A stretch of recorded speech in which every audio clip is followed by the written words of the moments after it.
Salut, c'est Guillaume. Je vous propose de découvrir un extrait du prochain épisode de Course épique. Course épique, c'est chaque semaine un invité, une course, une histoire hors du commun. Je vous donne rendez-vous tous les mercredis pour découvrir un nouvel épisode et vivre une grande et belle histoire de course. Mais avant ça, place à un extrait de notre prochain épisode. Je respecte tellement et ô combien les gens sur Instagram. Là, l'algorithme a compris que le marathon de Paris m'intéressait.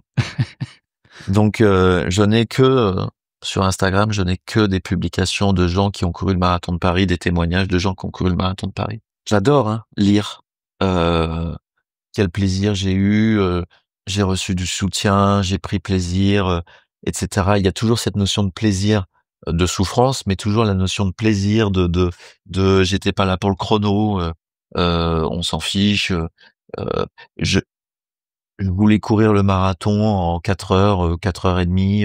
J'ai pas rempli l'objectif, mais quand même bon, tout ça je respecte, il y a aucun problème. Moi, j'ai grandi dans ma passion du sport et dans ma passion des champions et dans la passion de la performance, etc. Donc, on ne peut pas me reprocher de trouver du plaisir dans le sport et dans la course à pied. J'ai pas envie qu'on me reproche, parce que moi je respecte l'autre approche, j'ai pas envie qu'on me reproche, moi, d'avoir le nez dans mes datas, d'avoir le nez dans mon rythme cardiaque, dans mes allures, parce que mon plaisir, il est là. Mon plaisir du sport, il va être aussi dans comment je mets en place des outils pour améliorer les choses et pour aller plus loin dans la performance. Mon plaisir, il est dans la performance. Il est Et dans la démarche de performance aussi. et dans la démarche de performance, exactement. Et dans le sport automobile, c'est pareil. Dans le sport automobile, moi, on me dit à combien tu vas en ligne droite? J'en sais rien et je m'en fous. Parce que c'est pas ça qui me grise. Ce qui me grise, moi, dans le sport automobile, c'est pas de rouler à 300 à l'heure ou 250 à l'heure en ligne droite. Ça, un gamin de 10 ans, il peut le faire. Rouler à 250 dans une ligne droite. En revanche, rouler à 250 et freiner à 80 mètres d'un virage au lieu de 300 mètres comme va faire la plupart des gens, ça m'intéresse. Prendre telle trajectoire dans un virage à 20 centimètres près, réaccélérer, remettre le pied sur l'accélérateur à tel endroit dans le virage, alors que n'importe qui va réaccélérer à la sortie du virage, ça m'intéresse, parce que je vais savoir combien de dixièmes de seconde je vais gagner. Tout ça me passionne. Voilà. Pour moi, le plaisir, il est là.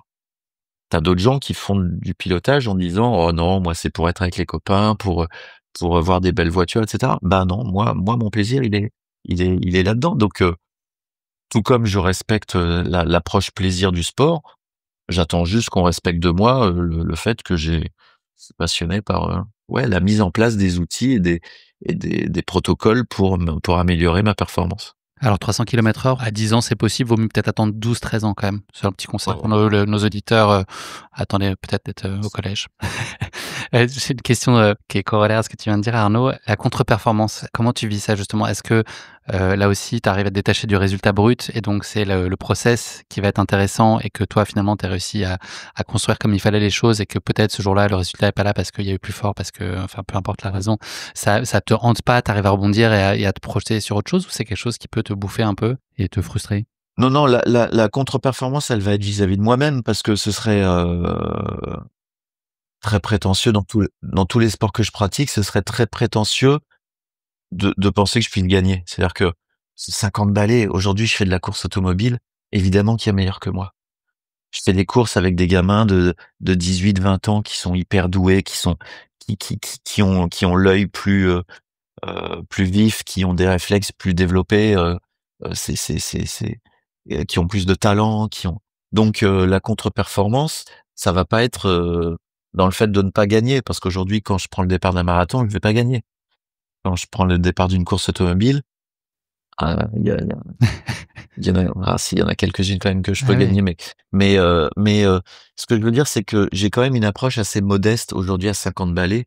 En tout cas, une approche assez réaliste du résultat que je peux avoir. Donc, pour moi, la contre-performance, elle va être dans le fait d'avoir négligé une préparation, d'avoir pris l'événement par-dessus la jambe, de m'être cru plus beau que je ne l'étais. Voilà, tout ça pour moi, la contre-performance, elle va être plus là-dedans, et c'est là où je vais m'en vouloir. Pas forcément par rapport pas forcément par rapport aux résultats.